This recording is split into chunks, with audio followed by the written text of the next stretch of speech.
Emmanuel Records.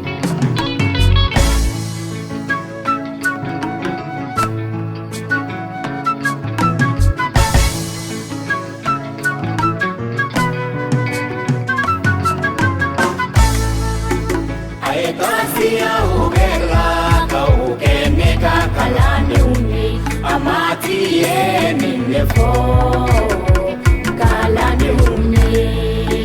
Aetasia ubela kaukeneka kalani uni amati yeni nefo kalani uni. Johnny siyaye minuma Yesu kodon olude yesiyaye angata kibaro dumafo. Johnny siyaye minuma Yesu kodon olude yesiyaye angata kibaro dumafo. Nebali madana wauyo aunya tayorodon aye wili akabarake angata kibaro dumafo. Nebali madana wauyo aunya kuma yorodon aye wili akabarake angata kibaro dumafo. Aetasia ubela kaukeneka kalani uni amati yeni nefo kalani uni.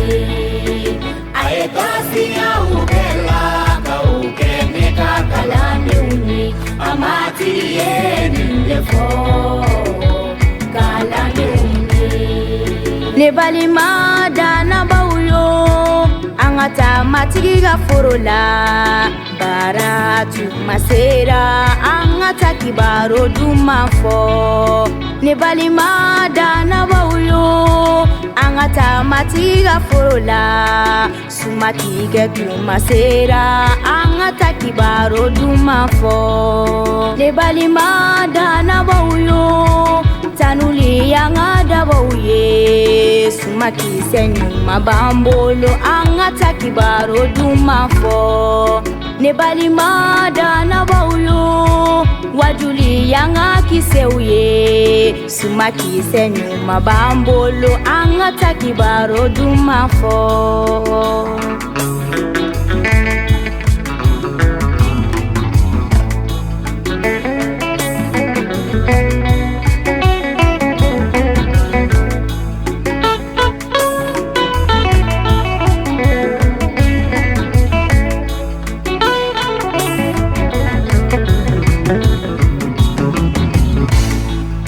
Nebali madana bauyo tanuli yangada bauye sumaki senyuma bambolo angata kibaro dumafo.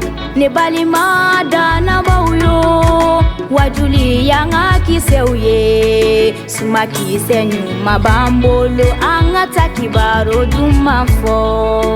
Nina tanuli dongilida nika alaye nena tanye alakabarala nesiti lebela. Nena tanuli dongilida nika alaye nena tanye alakabarala nesiti lebela. Aetasia ubela kaukeneka kalani uni amati yeni nefo kalani